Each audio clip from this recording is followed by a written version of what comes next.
Tonight on the Fifth Estate, it could yet prove the most expensive defense purchase in Canadian history. The Government of Canada is committing today to acquire 65 Joint Strike Fighter F-35 Lightning II aircraft. $25 billion and counting for what the military promises will be the best fighter jets available. We believe that it was a fair competition that took place and that the correct aircraft was selected. But there wasn't a competition, not a Canadian one. To mislead Canadians by saying we participated in it when we did not. And this meets irony is a complete fabrication, distortion of the truth. Was Canada pressured to buy the F-35? Did the government cover up the true costs to win an election? The department did not provide Parliament with complete cost information or fully informed decision makers about the risks of this program. Will taxpayers be funding an albatross for decades to come? So what is it good at? It's not good at anything. It's a turkey. Tonight, the story of the Runaway Fighter, Canada, and the F-35.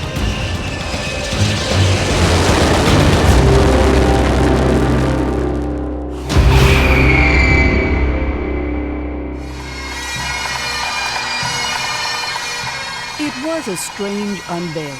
July 2010, a Friday afternoon. Parliament had long been in summer recess, but no fewer than 3 cabinet ministers were brought back to make it official. Canada would be buying the F-35. This aircraft is the best aircraft that we can provide our men and women in uniform. The F-35 is the best choice to meet Canada's operational requirements at the best value for Canada and for Canadian taxpayers. At $9 billion, taxpayers would have to take that on faith. This day was all about the sell. The government that came to office promising good things for Canada's military was delivering big time. Good evening, I'm Gillian Findlay. 2 years later, Canada's F-35 commitment is in crisis. Faced with skyrocketing costs and findings, it misled the country. The government that once so loudly trumpeted the F-35 has been forced to backtrack. Today, the purchase is on hold. Perhaps that is why no government minister, no current member of the military would speak to us about their plane or the process by which Canada decided to buy it.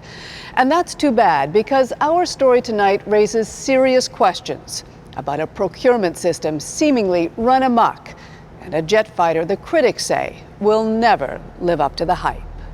7-2 shows good head. There are 2 reasons Canada needs an Air Force. One of them was on display last winter in Libya. Canadian pilots flying sortie after sortie with their coalition partners, helping to force a dictator from power. Nice. Since World War II, Canadian jet fighters have gone to battle 4 times. But this is their day-to-day gig, protecting Canadian and North American airspace.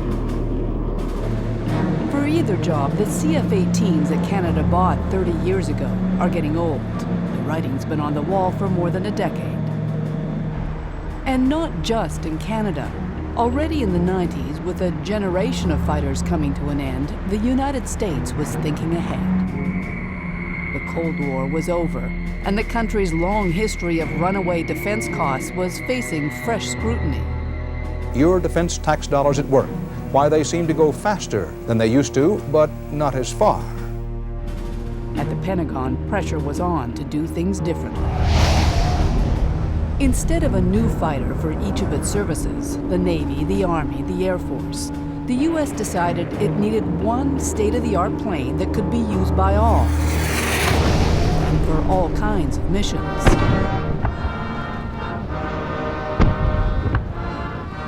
Above all, it had to be affordable, so the Americans went shopping for partners. They didn't have a plane, but the more countries they could convince to help develop one, the more orders they would have, and the cheaper it would be. At least that was the promise. They were looking to try and do something that would be, I guess, a little bit unprecedented. Commander Steve Lucas used to head Canada's Air Force. He is the one member of the country's military willing to speak with us. They were looking for the best airplane that would last a long time, in the order of 40 to 50 years, and be delivered at the best price. And that essentially was the foundation of the Joint Strike Fighter program. But first they needed to choose a fighter. In 1996, together with Britain, the Pentagon staged a contest. Two companies, Boeing and Lockheed Martin, were chosen to build flying models, prototypes. In 2001, a winner. It is our conclusion, joined in by our colleagues from the United Kingdom, that the Lockheed Martin team is the winner of the Joint Strike Fighter program. Now the game was real, even if the plane still wasn't. At Lockheed Martin's factory in Fort Worth, Texas, they buckled down to the hard work of designing their new fighter. But the PR department was way out ahead. The battlefield is changing. New threats, new dangers. A new aircraft, the F-35 Lightning II, the world's only fifth-generation multi-role fighter. It was the marketing people who first dubbed it fifth generation. Not only would it be faster, more agile than any fighter before, it would also be what Lockheed Martin called stealthy. Infused with radar-busting materials and outfitted with revolutionary electronics that would give pilots a 360-degree view. Like some omniscient deity, this would be a plane able to see everything, but never be seen. With complete interoperability for coalition operations, offering performance, sustainability, reliability, bringing lethality and stealth to the battlefield. Now, with claims like that, you'd think Lockheed Martin would be happy to show off its plane. But after inviting us to Fort Worth, the company canceled at the last minute. And like the military and the politicians, refused to answer any of our questions. Cutting through the hype, separating fact from PR fiction, finding an independent view of what really makes a fighter good isn't easy. And sometimes leads to surprising places, like this storefront in downtown Baltimore. And this is a very unique way of mounting records with a 5-point suspension. Pierre Spray is a purist when it comes to design. He's an audiophile who builds his own equipment and makes his own recordings. But Spray has an even more impressive background. An Ivy Leaguer with a reputation as a systems genius.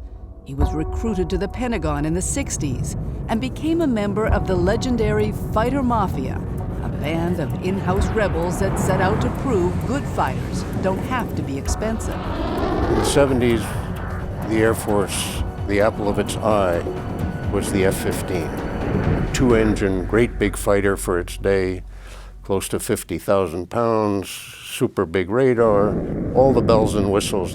It had gotten too loaded up with junk. And so we went off and, as kind of bureaucratic guerrillas, and underground started the F-16. Which was, by comparison, what? Which was going to be less than half the size, half the cost, and much hotter. It was going to just wax the F-15. And it did. The F-16 would become the most successful fighter in U.S. history. Spray also designed the A-10, the low-altitude combat support plane that proved so deadly in the First Gulf War.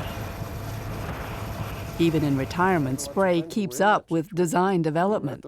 He studied everything he can about the F-35, and he's no fan. It's inherently a terrible airplane because it's an airplane built for a dumb idea. You can't start with a bad idea and get a good airplane. The bad idea, he says, is that one plane could ever serve so many masters well. To satisfy the Marines, the F-35 had to be small and fat, good for vertical takeoffs and landings on aircraft carriers. But the extra weight slows it down, and the design, says Spray, is a hindrance in battles. They put on tiny wings, which helps it to take off vertically, but means it can't maneuver in combat. You know, you need wings to create lift to turn. No wing, no turn. And so the airplane is astonishingly unmaneuverable. So in air-to-air combat, in dogfighting? In dogfighting, it's hopeless. Well, what about as a bomber? That's compromised too, says Spray. Because of stealth, It's designed really to carry the weapons internally, right? You can't hang weapons under the wing and still be invisible to radar. You can put 2 big bombs inside this thing, which is a ridiculous payload for most conventional war. So if the F-35 is not a fine combat plane, what about as support for troops, air support? That's the most laughable of all, because to support troops, you have to be able to get in close, to maneuver, to find really difficult to find camouflage targets, and you have to be able to stay in the vicinity of the troops for 4 to 6 hours. You have to be able to loiter in order to really give them all-day cover when they need it. And this the is F-35? hopelessly impossible with the F-35. It's lucky if it can hang around for an hour or an hour and a half. So what is it good at? It's not good at anything. What about it's a as turkey. a bomber? I believe that for every individual of that nature who says there's 2 or 3 more on the other side who are saying this is going to be a very good airplane. You have to remember, in this partnership of ours, there is the Brits, the United Kingdom, Australia, Norway, the Netherlands, Turkey, all interested in the purchase of this aircraft, all conducting their own examinations and all coming to the same agreement that this is the right airplane for them as well. But whatever the debate about the design of the F-35, it would prove nothing compared to the fight about the secretive way Canada ended up buying the plane. When we come back, if there had been a real competition in 2010, would the F-35 necessarily win that? No, it couldn't possibly. 1, 2, 3. When a country goes looking for a new fighter jet, this is often one of the first stops, the Farnborough Air Show. Every 2 years, all the major aerospace companies gather to hawk their latest designs. When Canada started shopping to replace its fleet of aging CF-18s, there were a number of options. The Eurofighter Typhoon, Boeing's upgraded F-18, the Super Hornet, the Gripen built by the Swedish company Saab, and the French Air Force's Rafale. And then there was Lockheed Martin's F-35. Only a concept, really, when Canada made its decision in 1998 to get involved in the program. In the first phase, you spent $10 million just to become an observer. You're watching what was going on and learning. In 2002, Alan Williams signed the memorandum that bumped Canada to the second phase, helping to develop the plane. A further investment of $150 million. And what were we buying for that money? What we're really doing is providing our Canadian industry with an opportunity to participate in the program. So while there was nothing immediately to benefit for the Department of National Defense, we strongly felt that this was going to be the biggest airspace program for the next 30, 40, 50 years. And we couldn't afford to have our industry sit on the side. Was it in any sense an agreement, a commitment to buy the plane at the end of the day? Absolutely not. It was essentially to do what I said, to be there, to see what was going on, and most importantly, to allow our industry to participate. Ironically, Canada's aerospace industry wasn't that interested at first. None of the work was guaranteed. They were going to have to compete internationally. But lured by government incentives, Canadian businesses started bidding and winning. And eventually, of course, they did come on board. And to their credit, they did magnificently well. What wasn't going so well, though, was the work down in Fort Worth, Texas. Part of the problem was the way Lockheed Martin was building the plane, rushing to production before the design and testing phases were complete. That led to costly redesigns and budget overruns from the start. Which you'd think might have been an issue for Canada, certainly by 2006. That year, the government had to decide whether to up its commitment to the program again. By then, alarm bells were going off in places like the Government Accountability Office in Washington. Development costs for the F-35 were up 80%, according to the GAO. Projected cost per plane, up 23%. So much for affordability. As for Lockheed Martin's business model, the GAO called it unexecutable. Obviously, we heard those words. we took them into account.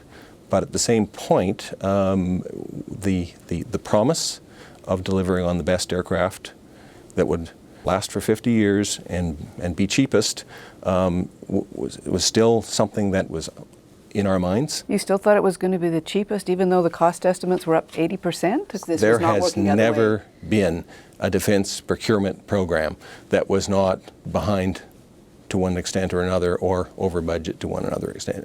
That is a feature of those kinds of programs. So, was it a reason for us to get scared and run? Absolutely not. And in 2006, Canada did not have a cut-and-run government, at least not when it came to the military. Thank you. Merci beaucoup. Tonight, friends, our great country has voted for change. Canada's armed forces welcomed Stephen Harper to office with a long shopping list, including new equipment. Bogged down in Afghanistan, it was no time to quibble about price. Defense analyst Stephen Staples runs an Ottawa think tank. I think that the military planners in the Department of National Defense are, somewhat detached from reality sometimes. The reality in 2006 was that Lockheed Martin still hadn't even test flown its plane.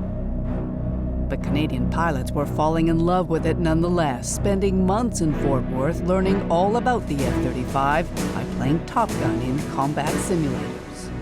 When you have the military wanting it, the corporations and industry want it, the United States government wants to sell it to you, and you have a base of voters who support the conservative government who are predisposed to liking things for the military, that's a powerful combination of factors that is pushing for the F-35.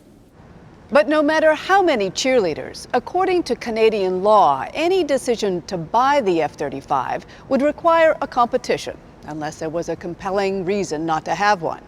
In 2006, the Harper government went ahead and committed to that next phase, coughing up another $500 million, in large part on an Air Force assurance that it had surveyed all the alternative jet fighters and still believed the F-35 was going to be the best. That's what the Air Force said, but a look through that survey questions how it could have reached that conclusion. Time and again, it shows officials unable to get critical data. At Eurofighter, the UK government prohibited the release of some information. At Boeing, they got information only at an unclassified level. It was the same in Sweden and in France. But that didn't stop this briefing note to the minister 3 months later, recommending the F-35 as having the best available capabilities and offering the lowest per aircraft cost. The same month that recommendation was made, Steve Lucas, the head of the Air Force, was in Fort Worth himself, checking out the F-35. At a time when your own analysis was saying, look, we don't have all the information on the others, how could you then write to the minister saying, we've done an analysis and we're convinced the F-35 is the best? With the stage we were at that point in time, not only did we do the glossy brochure examination, but we also went to each of the countries, spoke to each of them. And so, yes, indeed, it does say at the bottom, more information is needed. But I guess I would characterize that as this is an appropriate level of examination for where we were at that point in time, knowing that there would be subsequent examination, a more detailed examination as we develop the statement of requirement. And was there subsequent examination, do you know? To the best of my knowledge, yes, and I had confidence that that would happen in the future. In other words, Canada could still change its mind about the F-35. But as the years wore on, the government was sounding more and more convinced. We will be making more sound investments in major fleets that will provide the Canadian Forces with 65 next-generation fighter aircraft to replace our CF-18s. The key word is next generation. At Lockheed Martin, code for stealth. Virtually undetectable to an enemy that cannot hide. It had been one of the company's biggest selling points from the beginning. The F-35's greatest advantage is something no one ever sees: stealth. They never outright said the plane would be invisible to radars, but corporate executives weren't shy about leaving that impression. Stealth means that the adversary cannot see you. It gives you that first look, first shot, first kill, if you will, before an adversary even knows that you're out there. Stealth means that your fighter pilots come back every single time. Well, the first thing to know about stealth is that it's a scam. You know, it simply doesn't work. You know, radars that were built in 1942 could detect every stealth airplane in the world today. A NATO warplane has apparently been shot down over Yugoslavia. As evidence, Pierre Spray points to what he believes happened in Bosnia. Another Lockheed-built plane, also billed as radar evading, fell victim to Serbian defenses. They were well aware that they were being invaded by stealthy airplanes, and they figured out how to shoot it down. And that's what everybody's going to do who thinks they might be bombed by a stealthy airplane. Spray isn't the only skeptic. As recently as this summer, the head of the U.S. Navy acknowledged that promises of stealth are probably overblown. So you're telling me it's a bad airplane, it can't do dogfights, it can't protect troops on the ground, it's a lousy bomber, and despite everything that the manufacturer's saying, it's not stealth. Correct. So what is you the were point exactly correct. So what is the point of this plane? The point is to spend money. That is the mission of the airplane, is for the U.S. Congress to send money to Lockheed. That's the real mission of the airplane. But it wasn't just the U.S. By mid-decade, 8 countries had signed on to the Joint Strike Fighter program, and Israel was being wooed. But each year, those reports from the Government Accountability Office were more insistent. Goals were not being met. Cost estimates were not accurate. With a business model that depended on international sales, it appeared Lockheed Martin was going to need help keeping foreign partners on side. Men så slitt at det ikke forsvarlig å fortsette oppgraderingen. Take what happened in Norway. In 2008, it looked like the F-35 might lose that country's competition to the Swedish plane, the Gripen. Enter the State Department. Diplomatic cables made public by WikiLeaks show U.S. officials led an aggressive campaign to convince the Norwegians, warning them not to damage their long-term interests, plotting to skew the competition by withholding critical U.S.-made technology the Swedes needed for their plane to compete. When Norway did decide to go with the F-35, another cable documents the extensive coordinated effort that led to the decision, encouraging U.S. embassies in other countries, including Canada, to, quote, use the same strategy. It didn't always work. By 2010, British reports suggested the government there was considering scaling back its order by half. A few months later, the Dutch parliament voted to cancel altogether. Even in the U.S., defense-friendly politicians were asking tough questions. How much overcost is this program going to be, and what will be the delay? So the American people will know. The taxpayers are a little tired of this. By the spring of 2010, independent cost projections for the F-35 had doubled. What caused these huge errors in these estimates? So with all of that, it could not have been welcome news when just 2 months later, Canada's defense minister was publicly reassuring Canadians about a competition.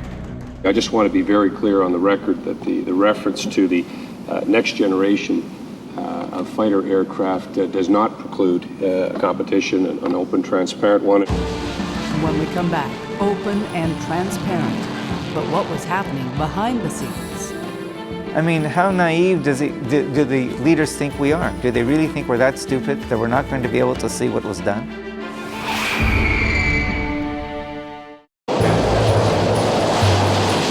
In the years that followed Canada's decision to join the F-35 program, one promise was always clear. Before making any decision to buy the plane, the government would conduct a fair and open competition. The defense minister said as much in the House of Commons as late as May 2010. This next generation fighter will be, again, an open, competitive, transparent process that will see us receive the best capability. So how to explain this big announcement just 7 weeks later in July?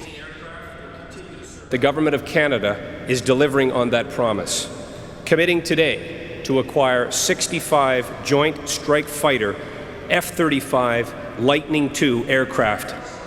Acquiring them as a sole source deal without a competition. His explanation for the flip-flop?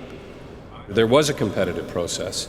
That process took place some time ago. It was a very competitive and, in fact, a rigorous process that was decided in favor of the F-35 Lightning II.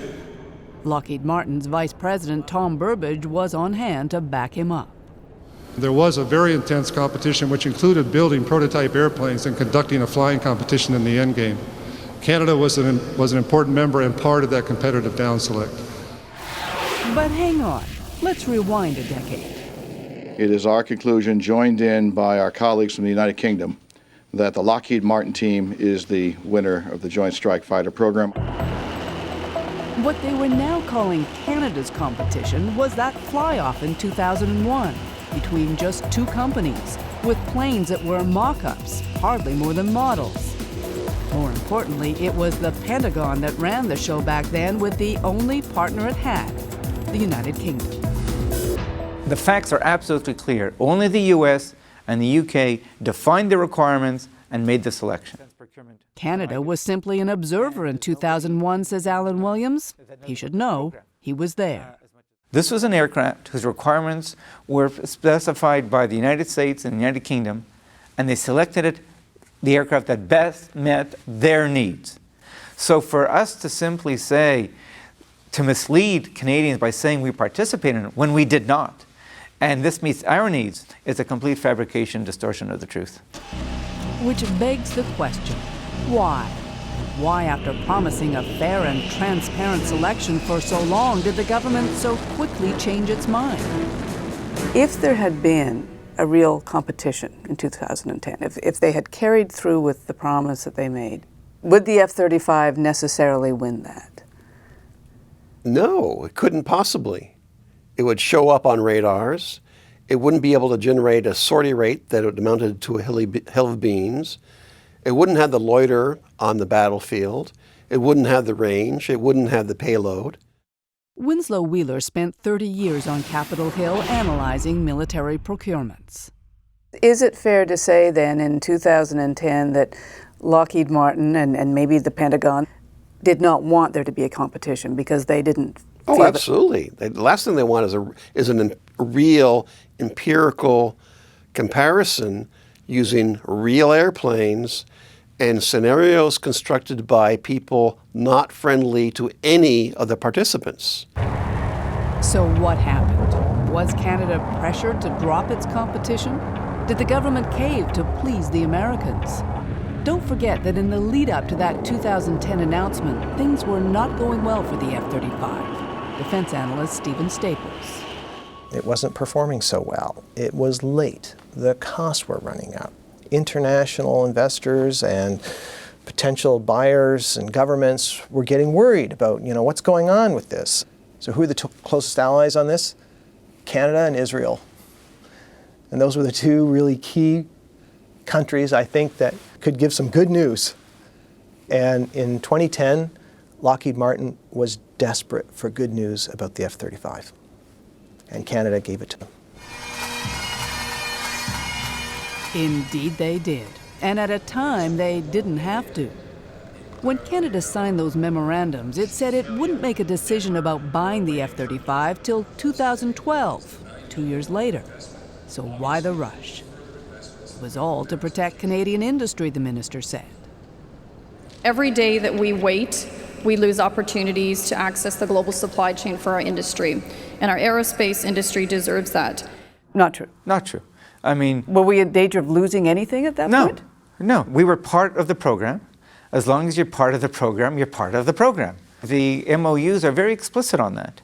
And there was no reason to presume that if we didn't announce on July 16th, the sky was going to fall. Besides, what about protecting Canadian taxpayers? Of all the things the ministers said that day, the one that would haunt them the most was what they said about the price. Together with infrastructure, training, simulators, weapons, and other items, our investment is valued at approximately $9 billion. $9 billion for 65 planes. Usually, those kinds of government quotes are for total costs, the price of buying the planes plus the costs of sustaining them over their lifetime. That's the total cost of the program, which is much more than an airplane. It's an infrastructure, it's facilities, it's other things. It's the cost, through life cost, it's the cost of the airplane program. But that's not what the government's own estimates showed. 1 month earlier, a leaked cabinet document revealed the purchase price of the F-35s was indeed nearly $9 billion. But look at the smaller print at the bottom. The costs of sustaining and operating the plane are estimated at $16.5 billion, making the true cost of Canada's F-35 commitment more than $25 billion. The numbers were right there in their own cabinet document, but try getting any of the ministers to acknowledge them. Of course, we have some estimates, but the actual aircraft is not in production yet. So what's the estimate? Thank you, sir. You were given one question, and that's now two. Well, I'm not going to state specifically what the per unit cost is, because as I've indicated, the $9 billion cost is for 65 aircraft, including all the onboard equipment and weapon systems. So you can do the math. When you do the math, it works out to $138 million a plane. But again, they were vague about what that actually covered. Clearly, no one wanted to answer the questions, not even the guy making the plane. Well, can you break it down for us then, the cost of the plane, the cost of these other features, weapons, and that the defense minister mentioned? No, I can't do it here in front of why would we take the time to do that? In the weeks and months that followed, the F-35 was a hot topic. An election was coming, and the Harper government hit the road, promoting the F-35 as a job creator, and conveniently rewriting history. In 1997, Canada signed on to an international consortium to develop the Lockheed Martin Lightning II. It did so after, I repeat, an exhaustive consideration of the alternatives for a CF-18 replacement at the end of this decade. After an exhaustive consideration, it's hard to know what the Prime Minister meant by that. There had been that Air Force survey of alternatives to the F-35 in 2006, when it admitted was missing critical information. So, did they get the information? Sources tell us they did, but not in the way you might expect. It didn't come directly from Lockheed Martin's competitors, companies like Boeing and Saab, but from the Joint Strike Fighter Office itself, the very people who had the greatest interest in selling Canada the F-35. I'm a spectator at that point in time. Former head of the Air Force Steve Lucas won't comment on decisions made after he retired. But he doesn't hide the fact that, like many others in the military, it seems, he was never keen on a competition in the first place.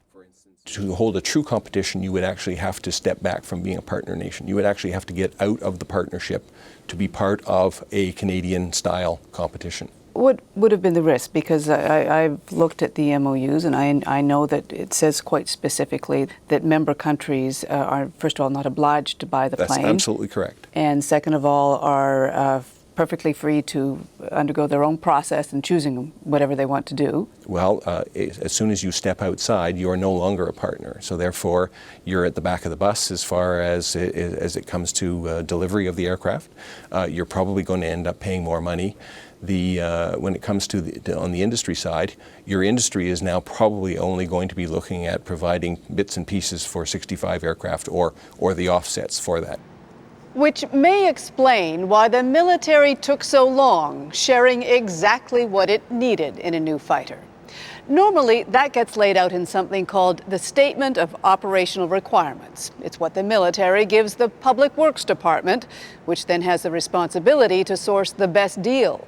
We know the military wrote its SOR, but we also now know it never passed it on to Public Works, not until after the cabinet had made its decision. And to this day, the details have never been made public. If you don't put out your statement of requirements until after you've made the commitment to get into the program and buy this thing, what is that? What are you really doing? Surprise. You know, somehow only this one aircraft that you predetermined meets these requirements. I mean, how naive do the leaders think we are? Do they really think we're that stupid that we're not going to be able to see what was done? You decide. On the campaign trail, Stephen Harper assured voters the F-35 would never be as expensive as the independent auditors projected, even suggesting Canada had a special deal guaranteeing the price. A lot of the developmental costs you're reading in the United States, the contract we signed shelters us from any increase in those kinds of costs. So we're very confident of our cost estimates. You also pretend that you have some contract, and will you either produce the F-35 contract you're talking about or admit that it doesn't exist? At the end of this decade, we're going to need... Terry, let me answer the question, Terry. Let me answer the question. At the end of this decade, we are going to need replacement airplanes. This is something the federal government has been working on for 15 years. So I think our position is clear here. I think our position is clear here. Clear or not, it didn't seem to matter. In 2011, the Harper government was returned to power, this time with a majority. But the story of the F-35 wasn't over yet. When we come back. The department did not provide Parliament with complete cost information or fully informed decision makers about the risks of this program.